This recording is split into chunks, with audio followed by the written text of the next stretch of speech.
Hello, my name is Daniela Taylor. I work in travel protection in Amadeus. We have officially launched the travel protection talks. In Amadeus, we've had various departments doing these talks, like in mobility. So today, I'm happy that I'm being joined by Katya Skorik, who's coming from Europ Assistance. I'm going to head over to Katya and ask her to explain your title, what you do in Europ Assistance, and thank you very much for joining me. Sure, thank you so much, Daniela, for having me. I appreciate it. So my name is Katya Skorik, and I have been with Europ Assistance for 5 years now, and I head up our travel business line. So what that means is globally, my role is to support the countries in steering them on strategy, product, marketing, technology, digital solutions, innovation, and things like that. A lot, big portfolio. Okay, so my first question to you is, how do you see the travel insurance landscape changing over the next 10 years? I think it's going to evolve quite a bit, and I would say that there are 4 things that I think about for the future. Number one, it is technological advances.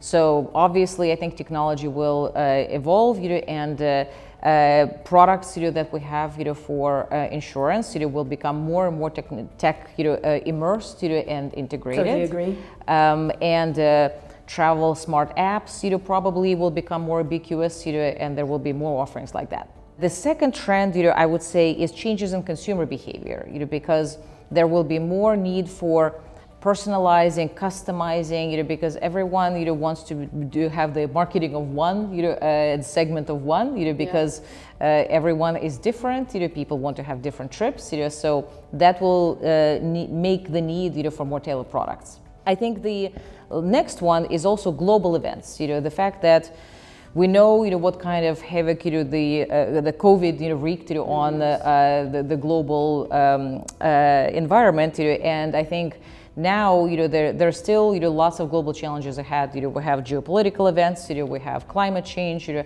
are a lot of unforeseen things, and I think that consumers will be interested, in paying attention, to how do I protect myself, from things that are unforeseen, potentially. I'm probably checking a lot before going to certain places as well. Yes, exactly. Totally. I totally agree with you. And then I think the last point is that the market continues to grow because travel is globalizing, and people continue to evolve with their trips, and the tourism market is growing, and so I think that the insurance market will continue to grow as well.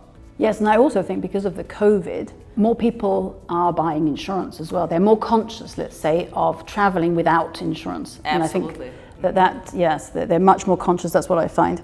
Okay, thank you. My second question is, what changes are you seeing in consumer behaviors, and how are these impacting your business? Sure. I think the first one actually is the one that you touched upon, this matter of awareness. Mm-hmm. I think it's fundamental post-COVID. People are so much more aware of the risks of travel, yes. Both the health risks, border closure risks, you name it. Repatriation. Exactly. So that now it's much more of a staple of daily life. To think about insuring yourself when you're traveling somewhere. I think there's also new ways of traveling. We just released our annual, we do this barometer every year across about 20 countries to look at the summer travel trends. Right.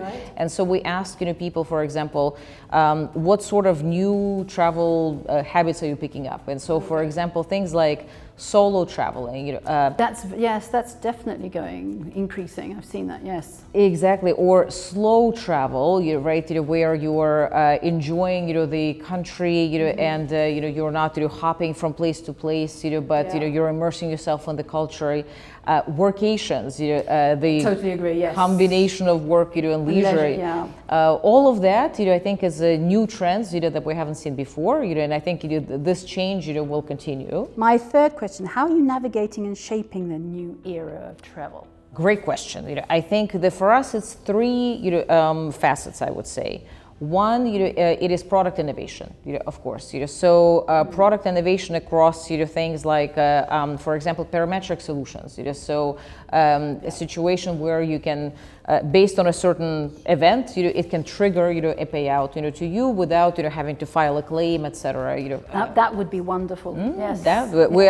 We have a product on flight delay, that we've implemented. So it's definitely great customer experience, for sure. We also look at for example, solutions for particular parts of our audience. For example, for vacation rentals, we started out with our guests, but they're also the hosts. And for example, the concept of security deposit, you can turn into insurance product that will work both for the hosts and for the guests.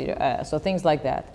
And then I think the last thing that we're doing to navigate this new world is also geographic expansion for Europ Assistance, because we want to be where our customers are, and so we opened a branch in Canada, recently.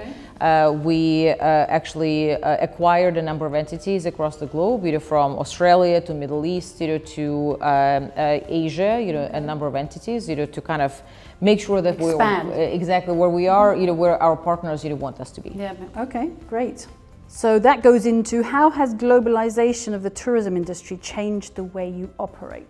Sure. I think first of all, our clients are increasingly global, and I think that for them, what's really important is a consistency of experience.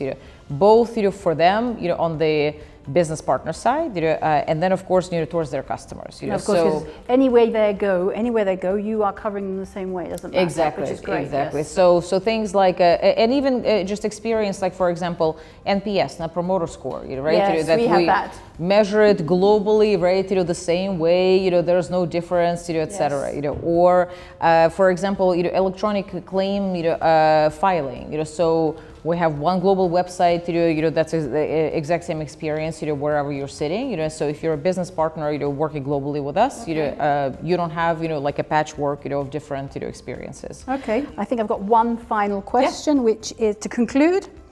Can you please share in one word your main expectations from our current partnership? I think that we already have a strong partnership today, but we would like to make it bigger, and stronger.